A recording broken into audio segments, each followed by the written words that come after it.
Alright guys, hey, this is Chris, the man behind the man.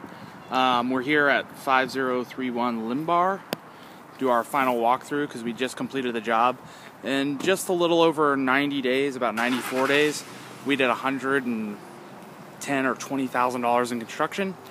And here's the man himself that orchestrated it all to tell you a little bit more about the house. Hey guys, I would have been out there with Chris, but it's about 30 degrees cold and I'm wearing holy socks here, so they're blessed. So come on in, we're finishing up. We're finishing up right now. The stagers are here putting on the final touches with the staging, and Chris and I are going to send you guys also some the professional photos when they're done, but we wanted to give you a quick overview of what we did. Like I said in the beginning, we opened up this area to get some access. We did leave the wall in the middle for furniture purposes, so you have some usable wall space to either put furniture or decorations on both sides, and to give you a good separation of the rooms. We debated in this area whether or not to put in French doors or really make it an office or just leave it open for dining. We decided the latter, which is the more cost-efficient approach, just to leave it open and use it as a dining room. And this house has 4 bedrooms, so we couldn't justify the need to put an office right here in the front of the home. So this area would continue to be a formal. This will be kind of your living area. Also, Chris will do a zoom in on the floors. These are actually these are porcelain floors, and they look very similar to hardwood. Chris and I would argue that they actually look better than hardwoods in the material that they're trying to replicate. The only little tweak we had on this is they got grouted a little bit lighter, actually much lighter than we actually wanted. We wanted it to be much darker, and then they really look even more so like wood. But miscommunication, went lighter. We were okay with it. It was something we could have changed, but we were like, let's go with it. We kind of like it, so we left it. So for the real selling point of the home is the kitchen, and ta-da! This is what we did on the kitchen. I apologize, it's still a little dirty, but we just opened it up completely. If you guys remember from the first video, there's actually a big fireplace here between the kitchen and the living. So we demoed the wall, of course, the fireplace, just opened up the kitchen. We really wanted to get a nice island in this home, and we're able to do that, even though it's a little bit small in here, but it doesn't feel like it at all. We've got good bench seating space here. You could put at least three big chairs, maybe even 4 stools here, overlooking what will be a flat screen TV in the living room. We made a end cabinet lighting with glass fronts here, also under cabinet lighting here. We've got the wine chiller here. We incorporated a pantry. We didn't have a lot of space, but at least you do have a pantry in the kitchen. It's a little bit detached, but you know, it is what it is. These were all hand-built cabinets that we made. And the under cabinet lighting also, we like to do, when we do recessed lighting on big flips like this, we like to put dimmer switches, so we've done that even with the under cabinet lighting. We went with 2 different granites in the kitchen. We went with an absolute black on the main cabinet areas, which ties in really well with the backsplash. We got the old black tiles. This ties in with some of the gray tone on the walls, and then it all kind of blends with the granite on our island. And the island's also painted an accent color as well. Microwave here. We've got a sink with like a vegetable sink with the disposal on the island. We went with the stainless steel farmhouse sink here, industrial style faucet, backsplash, little accent lighting.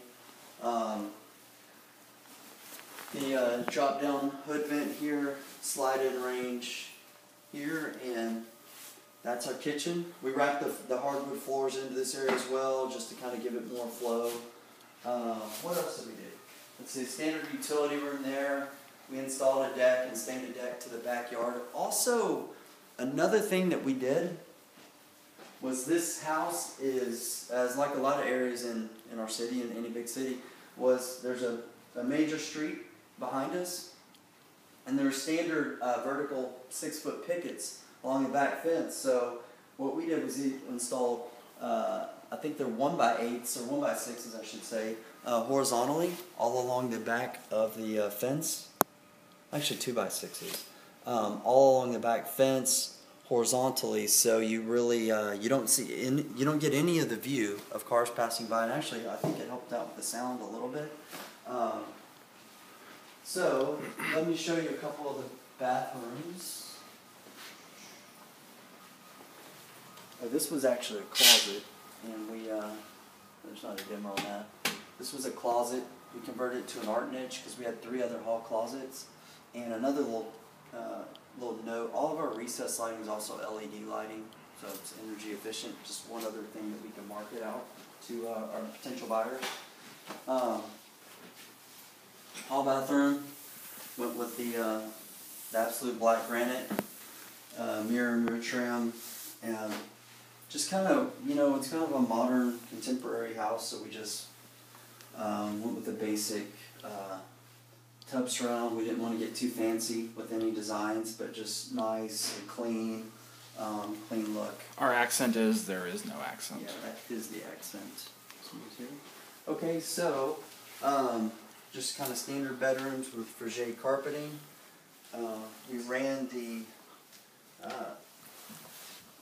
the hard surface tile flooring through the hall, all the common areas, and the master bedroom. In the master bedroom, we've got, everyone say hi to Autumn, that's our stager. We went with the tray ceiling and with the rope lighting around the chrome molding, the accent lighting, the ceiling fan, purchased for $49.99 at Home Depot. We stole a little bit of closet space from the other bedroom to make a small his closet, and in the master bathroom, what we did was we carried the tile from the shower and we surrounded the mirror area, so you essentially get the look and feel of an entire wall covered in stone and carried out from the shower. And of course, behind the mirror is hollow. It's sheetrock and I think plywood behind the mirror, but it just gives it that feel of being a complete wall of stone. And those of you who want to see me in a shower, now's your chance. In the shower, we've got, can you come around from this side so you can see, we've got the shower head, handheld shower head, and we've got some jets. We took the stone, just very basic but very chic, I guess you'd say, to go all the way around. It just kind of has like upscale hotel kind of feel to it in this home.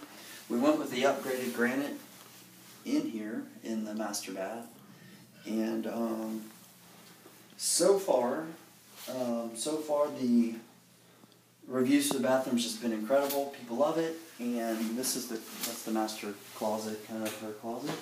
We usually add some built-in cabinets there for master bedrooms.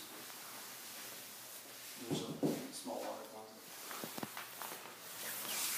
But anyways, so that's it. Just want to give you an overview and a feel of the overall project. Sorry we didn't get this out to you a couple weeks ago. We were just really close, but we wanted to finish it up.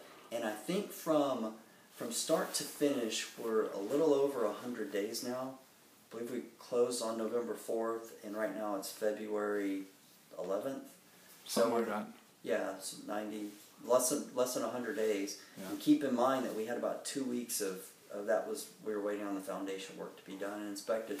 So anyways, we spent, close to $120,000 is what we're pushing, and but we got all done. We didn't have a lot of issues with inspectors and stuff like that, basically because we did mostly everything new, all new electrical, plumbing, sewer lines. Everything was new, so we didn't, you just install new. It's usually, sometimes it's a lot easier to do all new than it is to fix existing stuff. You have more problems with inspectors trying to get things grandfathered in and passed in. But anyways, we're also going to send you a link to the professional pictures when we get them. Just want to give you the video so you can see kind of our upper end, high end remodels and flips, and hope you enjoyed watching. Thanks.